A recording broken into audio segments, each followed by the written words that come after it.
اور یہ آج آ کے مغرب کہتا ہے کہ ہم نے عورتوں کو آزادی دینی ہے، عورتوں کو آزادی اسلام دے کر گیا ہے۔ عورتوں کو آزادی کیا دی؟ حضرت جناب سیدنا فاروق اعظم ترجمان نبی، ہم زبان نبی، جان شان عدالت پہ لاکھوں سلام۔ میرے آقا مولا صلی اللہ علیہ وسلم نے فرمایا میرے بعد اگر کوئی نبی ہوتا تو عمر ہوتا، اور عمر ایسے آنکھ بھر کے سورج کو دیکھے تو وہ بے نور ہو جائے۔ حضور سید عالم صلی اللہ علیہ وسلم کے جلال کا مظہر حضرت فاروق اعظم نے تمام اہل مدینہ کو جمع کیا، جمع کر کے کہا کہ میں دیکھ رہا ہوں کہ جناب تمام آپ لوگ اسراف کر رہے ہیں حق مہر دینے میں، شادیوں کے موقع پر حق مہر بڑے بڑے رکھ رہے ہیں، تو میں چاہتا ہوں کہ حق مہر کی جو تعداد ہے، جو پیسہ ہے، جو بھی معین، اس کو معین کر دیا جائے، نہ اس سے اوپر کوئی دے نہ اس سے نیچے کوئی دے۔ تو ایک خاتون مسلمانوں کی ماں ایک کھڑی ہو گئی، انہوں نے کہا عمر کون ہوتا ہے ہمارا حق مہر معین کرنے والا؟ اللہ اور اس کے رسول نے قرآن میں ہمیں سونے اور چاندی کے ڈھیر دیے ہیں، عمر کون ہوتا ہے ہمارا حق مہر معین کرنے والا؟ تو حضرت فاروق اعظم جو اتنی بڑی شانوں کے مالک ہیں، یہ نہیں کہا کہ اے خاتون تو ہمارے سامنے کیسے بولتی ہے، کہا اخطا عمر و اصابت امراتن۔ عمر نے دوسری بات کی، عورت نے ٹھیک بات کی، یہ کہتے ہوئے حضرت فاروق اعظم بیٹھ گئے۔ اسلام تو عورت کو اتنی پاور دیتا ہے، اسلام تو عورت کی اتنی خیال کرتا ہے کہ حضرت ام خلاد میدان احد میں اپنے بیٹے کی لاش پر آئی، جب دیکھا کہ بیٹا شہید ہو گیا تو اپنے بیٹے کی لاش پر آئی اور پورا پردہ کر کے، پورا پردہ کر کے، پورا اپنا آپ ڈھانپ کے جب اپنے بیٹے کی لاش پر آئی تو لوگوں نے کہا کہ مائی صاحبہ بیٹا فوت ہو گیا ہے پھر اتنا پردہ کر کے آئی ہیں؟ تو انہوں نے جو لفظ کہے نا وہ مسلمانوں کی ماؤں کے لیے قیامت تک مینار نور ہے۔ کہا میرے حبیب کے غلاموں میں نے بیٹا کھویا ہے، شرم و حیا نہیں کھویا، میں نے بیٹا کھویا ہے، شرم و حیا نہیں کھویا۔ اس لیے ہم کہتے ہیں کہ یہ امت مار کھا رہی ہے، اس کی وجہ یہ ہے کہ یہ یاد رکھنا مرد بے غیرت ایک فرد بے غیرت، ماں بے غیرت ایک جہاں بے غیرت۔ یہ یاد رکھنا ہماری ماؤں کی گودوں میں صلاح الدین ایوبی کے غلاموں نے آنا ہے، ان ماؤں کی گودوں میں کوئی راشد منہاس آیا ہے جی، ان ماؤں کی گودوں میں کوئی ممتاز قادری آیا ہے، کوئی علم الدین آیا ہے، ان ماؤں کی گودوں سے ہی۔ اور یاد رکھنا جب تک مائیں، یہ افغانستان میں آپ کے سامنے ہے، سارا کچھ انہوں نے تباہ کر دیا، ان کی ماؤں کی گودوں کی پرورش نے اسلام کو دوبارہ وہاں نشاط ثانیہ دی ہے، ان کی ماؤں نے دوبارہ ان کو رجال دی ہیں۔ 53 ممالک بنتے ہیں، 53 ممالک طاقت کا محور، اور جب کہتے تھے کہ ہم آپ کو پتھر کے دور میں بھیج دیں گے، یہ یاد رکھنا ماں پرورش کر کے بیٹے کو میدان میں بھیجتی رہی ہے۔ تو پھر اقبال کہتا ہے اللہ کو پامر دیے مومن پہ بھروسہ، ابلیس کو یورپ کی مشینوں کا سہارا۔ ابلیس نے ساری مشینیں وہاں لائے، وہاں تو ایسے جدید آلات بھی لائے جو دیوار سے پار بھی دکھا سکتے تھے، بڑے بڑے جدید آلے، لیکن یاد رکھنا جب اللہ کی مدد آتی ہے نا تو اللہ کہتا ہے میں 1000 فرشتوں کے ساتھ، پھر 2000 فرشتوں کے ساتھ، پھر 4000 فرشتوں کے ساتھ، پھر فرماتا ہے انی معکم، میں بھی تمہارے ساتھ ہوں۔ لیکن فرق یہ ہے کہ اقبال کہتا ہے میں تجھ کو بتاتا ہوں تقدیر امم کیا ہے، شمشیر و سنا اول تاؤس و رباب آخر۔ ہاں یہ یاد رکھنا مسلمانوں کو جب بھی نشاط ثانیہ ملے گی، اور آج بھی تحریک لبیک یا رسول اللہ نے جتنی قربانیاں دی ہیں، جتنی بڑی بڑی مارکے برپا کیے ہیں، اس کے پیچھے ہماری ماؤں کی قربانیاں ہیں۔ میں اس دفعہ بھی جب اپنے بابا جی کے عرس کی آخری سٹیج پر کھڑا تھا تو حافظ شکیل صاحب کی والدہ، ان کے 8 بیٹے تھے، 8 بیٹے 7 بیٹے انہوں نے عرس والے دن بھیجے اور ساتھ میں پیغام لکھ کر بھیجا کہ یہ میرے 7 بیٹے ہیں، اکیلا اکیلا چاہیے تب بھی حضور کے دین کے لیے حاضر ہیں، اگر اکٹھے چاہیے تو تب بھی حضور کے دین کے لیے حاضر ہیں۔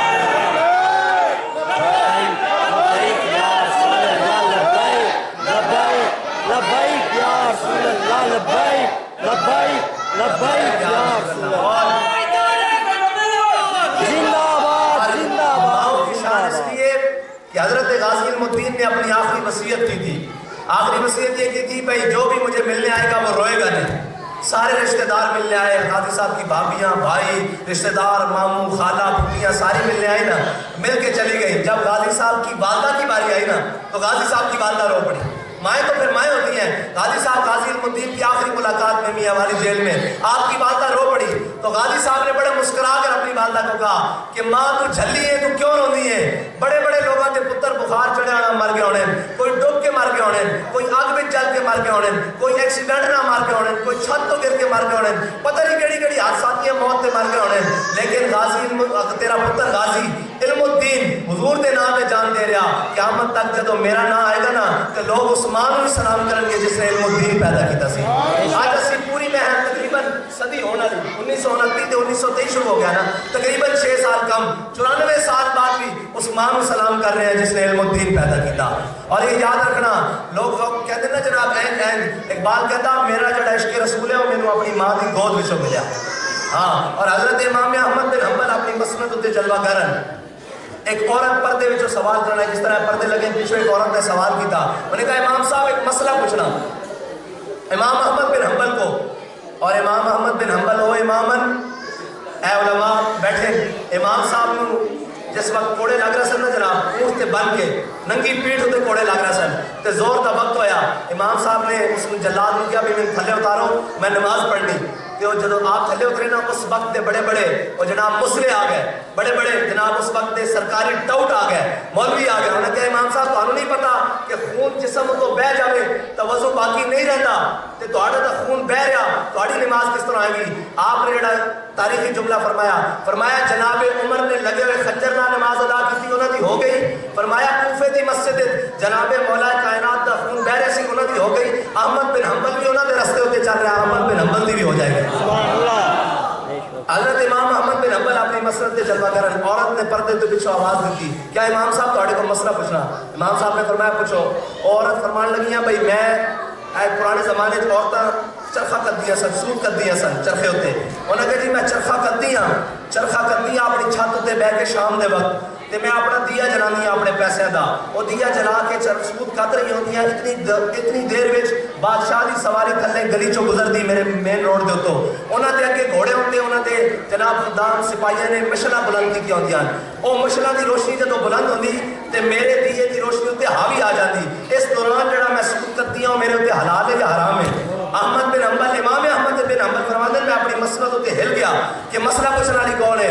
حضرت امام احمد بن حنبل نے عورت کو کیا کہ مائی صاحبہ تسی اپنا تعارف تک کراؤ, تسی کون ہو؟ کہ انہوں نے کہا میں بشر حافی دی بہن ہاں. تے امام صاحب نے فرمایا لوگاں واسطے جائز ہو سکتا, دین تہاڈے گھروں آ رہا تہاڈے واسطے جائز نہیں ہو سکتا. اے مسلمانوں دی ماواں دی تاریخ ہے, اے مسلمانوں دی جناب بیٹیاں دی تاریخ ہے, اور اے مسلمانوں دی جناب بچیاں دی تاریخ ہے. اسی یہی تہاڈے کو توقع کردے ہیں اپنی پوری امت مسلمہ دی ماواں کولو کہ جناب تسی سانو کوئی اپنی گود وچ پال کے محمد بن قاسم دا غلام دیو گے. اور یہ یاد رکھنا بابا جی دے بارے لوگ گلاں کردے ہیں, یہ ساری گلاں ٹھیک ہیں, لیکن ماں نو دیکھ کے پتہ لگدا سی بے انہاں پتر خادم حسین ہی ہونا چاہیے. ہاں یہ پتر خادم حسین ہی ہونا چاہیے, جنہوں نے بیعت کردے وقت اپنے پیراں دی بیعت کردے وقت مکھٹ شریف بیعت سن, دنیا تو جان لگیاں, آخری دنوں چ گفتگو کردیاں سن. انہاں کیا این کر کے نا اپنا پلو چھنڈ کے این کر کے کردیاں سن, اپنی دوپٹے دا پلو چھنڈ کے. انہاں کہا میرے پیراں نے میرے کولوں بیعت لیندے وقت ایک گل کیتی سی کہ مائی میں تینوں بیعت تا کر رہا, قیامت والے دن حضور دے سامنے مینوں شرمندہ نہ کرنا. تے مائی صاحبہ دنیا تو جان لگے کچھ دن پہلے کہندی سن اپنا پلو چھڈ کے, انہاں کہا میں جا تو دنیا تو رہی ہاں لیکن میرا پیر حضور دے سامنے قیامت والے دن شرمندہ نہیں ہوئے گا. اے اعمال لے کے جا رہی ہیں. ہاں اس واسطے انہاں ماواں دے پتر ہی خادم حسین دی. اگر تسی چاہندے ہو تہاڈی اولاد نیک ہوے تے تہاڈیاں سیرتاں تہاڈے پتراں وچ آنیاں اور تہاڈیاں سیرتاں. اقبال کہندا دل سوز سے خالی ہے, نگاہ پاک نہیں ہے, اس میں عجب کیا ہے کہ تو بے باک نہیں ہے. پھر اسی کیوں کہ جناب تصور کرتے ہیں کہ ساڈیاں اولاداں فرما بردار نہیں ہیں. جے فرما برداری کرنی تو آج تسی اللہ اور اس کے رسول دی فرما برداری کرو, پھر دیکھو اولاد کس طرح فرما بردار ہوگی. اس میں عجب کیا ہے کہ تو بے باک نہیں ہے. اور اقبال کہتا کیا صوفی و ملا کو خبر میرے جنوں کی, کیا صوفی و ملا کو خبر میرے جنوں کی, ان کا تو سرے دامن بھی ابھی چاک نہیں ہے. بجلی ہوں نظر ہے کوہ بیاباں پہ میری. ہاں اپنے بچے کو ساری زندگی یہ نہیں سکھانا بھی پیسے بہتے کما کے لیاؤ, اے کر کے لیاؤ. اور یار دنیا تو راضی کوئی بھی نہیں گیا. اتنے حامان تے قارون بھی راضی نہیں گیا, اتنے نمرود تے شداد بھی راضی نہیں گیا. ساری دنیا کے خزانے لٹ کے دنیا تو راضی نہیں گیا. اپنے پتروں کو یہ ضرور تربیت کرنا کہ پتر جتنے بھی حق دا ویڑا آوے اتنے امام حسین کی سنت ادا کرنا, حق کے ڈٹ جانا, باویں جو کچھ مرضی ہو جائے, جو کچھ مرضی دینا پوے, امام حسین دی صف وچ کھڑے ہونا, یزید دی صف وچ کدے کھڑے نہ ہونا. اپنے پتروں کی یہ تربیت کرنی. اور ایک بات کہتا ہے بجلی ہوں نظر ہے کوہ بیاباں پہ میری, میرے شیاں خس و خاشاک نہیں ہے. اقبال کہتا ہے میں یہ جڑا دنیا دا معاملات نا اور دنیا دے جناب سج دھج اور چمک یہ بڑی چمک ہے, لیکن میرے آقا مولا صلی اللہ علیہ وسلم نے حضرت ابو ذر غفاری نے فرمایا سی اے ابو ذر اے دنیا بڑی چمکدار ہے، جدد السفینۃ فی بحر عمیق، فرمایا ابو ذر اپنی کشتی نو بڑی دھیان نال اس دنیا دے سمندر چلاوی، اے دنیا دا سمندر ہر ایک نو اپنے اندر غرق کر لیندا، اے بس اللہ تعالیٰ تانوں تے مینوں دنیاوی معاملات اور شیطان دے سارے معاملات تو محفوظ فرماوے، اور انہاں ام المومنین دے اور حضرت سیدہ دے اسوہ حسنہ دے چلن دی توفیق عطا فرمائے ساڈیاں امت مسلمہ دی اماماں نو، کہ تاکہ پھر اسلام دی نشاط ثانی ہو سکے، پھر اسلام دی کوئی گل آ سکے۔ اقبال کہندا کہ میرے ہاتھ میں تھا جب تک میرے مصطفیٰ کا دامن، میرے پاؤں چومتی تھی یہی گردش زمانہ، وآخر دعوانا الحمدللہ رب العالمین۔ تحریک لبیک پاکستان کے مرکزی قائدین کے ویڈیو بیانات اور مزید نئی اپڈیٹ حاصل کرنے کے لیے ہمارے YouTube channel Rizvi network کو سبسکرائب کریں اور بیل آئیکن کو دبائیں تاکہ ہر نئی اپڈیٹ آپ تک بروقت پہنچ سکے۔